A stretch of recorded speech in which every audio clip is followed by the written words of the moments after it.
Apa itu value added? Pajak pertambahan nilai (PPAN) dalam bahasa Inggris disebut dengan value added tax. PPN pada dasarnya merupakan pajak penjualan yang dipungut atas dasar nilai tambah yang timbul pada semua jalur produksi dan distribusi. Nilai tambah ini adalah semua faktor produksi yang timbul pada jalur peredaran suatu barang seperti bunga, sewa, upah kerja, termasuk semua biaya untuk mendapatkan laba. Pada setiap tahap produksi, nilai produk dan harga jual produk selalu memiliki nilai tambah. Karena setiap penjualan menginginkan keuntungan. Karena setiap pelaku usaha menambah nilai. Harga jual suatu barang selalu terdiri dari harga perolehan tambah keuntungan markup. Kenaikan harga inilah yang mencerminkan value added.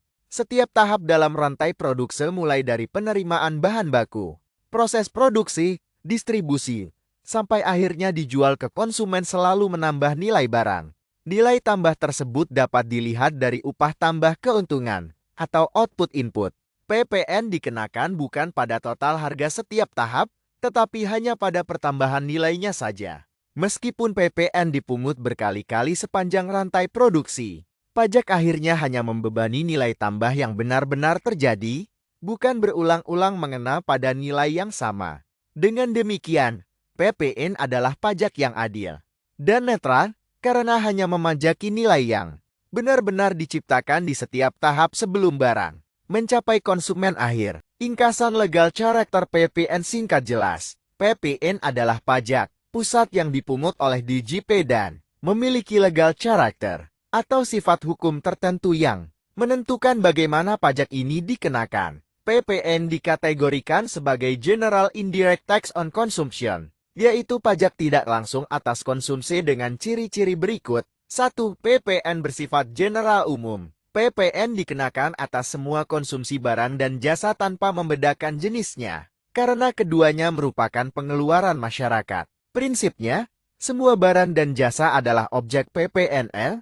2. PPN bersifat indirect, tidak langsung. Beban PPN dapat dialihkan. Artinya, pajak tidak harus ditanggung sepenuhnya oleh konsumen penjual. Bisa menanggung sebagian dengan mengurangi margin, atau melakukan efisiensi. 3. PPN bersifat on consumption atas konsumsi. PPN dipungut atas konsumsi, baik barang bergerak atau tidak bergerak, berwujud atau tidak berwujud, serta barang yang habis sekaligus maupun bertahap. Selain itu, PPN juga merupakan 4. Pajak objektif. Pengenaan pajak didasarkan pada objeknya barang jasa peristiwa tertentu, bukan pada keadaan subjek pajak. PPN timbul karena adanya lalu lintas barang jasa. Objek PPN. Secara prinsip, PPN dikenakan pada semua barang dan jasa yang dikonsumsi. Namun dalam praktiknya, ada beberapa barang jasa tertentu yang dikecualikan dan tidak dikenakan PPN. Objek PPN Pasal 4 Ayat 1 UPPN. PPN dikenakan atas penyerahan BKP dan JKP di dalam daerah PABEA, impor BKP, pemanfaatan BKP tidak berwujud JKP dari luar negeri di dalam negeri, serta ekspor BKP berwujud atau tidak berwujud dan ekspor JKP oleh PKPN. Penyerahan BKP yang termasuk penyerahan hak atas BKP karena perjanjian jual-beli, tukar-menukar, leasing, penyerahan ke pedagang perantara, dan juru lelang, pemakaian sendiri, atau pemberian cuma-cuma, persediaan atau aktiva saat pembubaran perusahaan, perpindahan BKP pusat cabang, jika tidak melakukan pemusatan, konsinyasi, serta penyerahan melalui pembiayaan berbasis syariat, bukan penyerahan BKP, penyerahan ke maklar, BKP sebagai jaminan utang, penyerahan pusat cabang, jika ada pemusatan PPE, pengalihan BKP karena merger akuisisi antar PKP, serta aktiva yang pajak masukannya tidak dapat dikreditkan saat pembubaran. BKP tidak berwujud, meliputi hak cipta, atau paten atau merek, penggunaan peralatan industri atau ilmiah, pemberian informasi teknis atau komersial, hak menggunakan rekaman gambar, atau suara, atau spektrum radio, film dan media penyiaran, serta pelepasan hak kekayaan intelektual. Ekspor JKP, termasuk ekspor jasa maklar,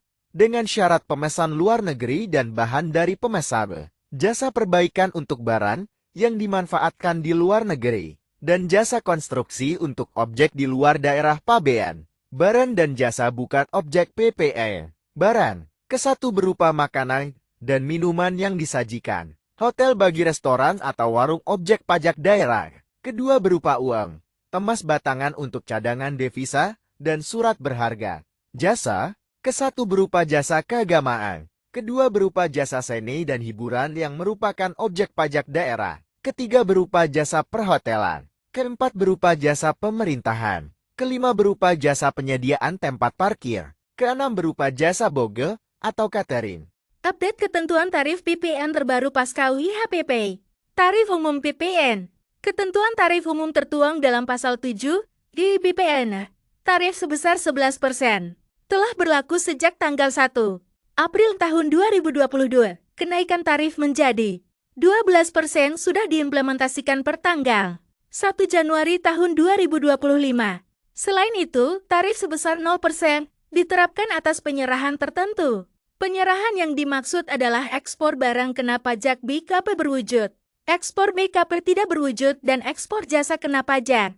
Pada pasal 7 ayat 3 UPPN, dijelaskan bahwa tarif dapat diubah menjadi paling rendah 5% dan paling tinggi 15%. Tarif efektif 11% untuk BKP selain barang mewah. Pada 31 Desember tahun 2024, Peraturan Menteri Keuangan Nomor 131 Tahun 2024 resmi diterbitkan sebagai dasar hukum implementasi penggunaan dasar pengenaan pajak nilai lain untuk penyerahan BKP JKP mulai 1 Januari tahun 2025. Pada prinsipnya, Pasal 3 ayat 1 dan 2 PMK 131/2024 menjelaskan bahwa tarif PPN untuk barang selain barang mewah adalah 12%. Namun, dasar pengenaan pajak yang digunakan adalah DPP. Nilai lain dihitung sebesar 11/12 dari nilai impor, harga jual, atau penggantian. Sehingga tarif PPN efektif untuk barang selain barang mewah adalah 11%.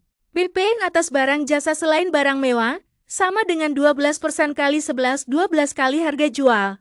Nilai impor atau nilai penggantian. PPN besaran tertentu. PPN besaran tertentu diatur pada Pasal 9 UIPPN, merujuk Pasal 9 ayat 1 UIPPN. PPN besaran tertentu dipungut dan disetor oleh 3 kategori pengusaha kena pajak PKP. 1. PKP yang mempunyai peredaran usaha tidak melebihi jumlah tertentu. 2. PKP dengan kegiatan usaha tertentu dapat menggunakan PPN besaran tertentu apabila mereka mengalami kesulitan mengadministrasikan pajak masukan, melakukan penyerahan atau pembayaran melalui pihak ketiga, atau memiliki proses bisnis yang kompleks, sehingga mekanisme pengenaan PPN secara normal sulit diterapkan. 3. PKP yang melakukan penyerahan BKP tertentu atau JKP tertentu.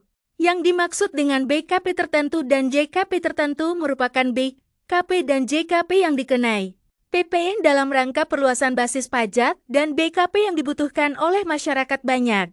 Daftar penyerahan yang dikenakan BPN besaran tertentu yaitu kegiatan membangun sendiri atau KMS, penyerahan APK tertentu, barang hasil pertanian tertentu, kendaraan bermotor bekas, jasa pengiriman pakai, jasa biro atau agen perjalanan wisata, jasa freight forwarding, jasa penyelenggaraan pemasaran dengan voucher, jasa perjalanan ke tempat lain dalam perjalanan ibadah keagamaan, perdagangan aset kripto, jasa agen asuransi, penyerahan agunan yang diambil alih AYDA, penyerahan sehubungan dengan emas perhiasan,